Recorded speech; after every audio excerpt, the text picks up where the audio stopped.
কার কাছে বলিব আমার দুঃখের কথা? স্বপ্ন ভাঙা কত কঠিন, পাই না পূর্ণতা। আমি কার কাছে বলিব আমার দুঃখের কথা? স্বপ্ন ভাঙা কত কঠিন, পাই না পূর্ণতা। আমার চোখের জলে ভাসে নদীরে, আমি নিজেই নিজে একা কাঁদিরে।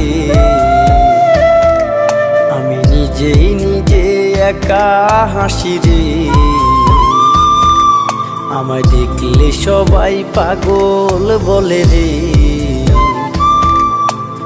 ওরে আমার মাটির পুতুল রে।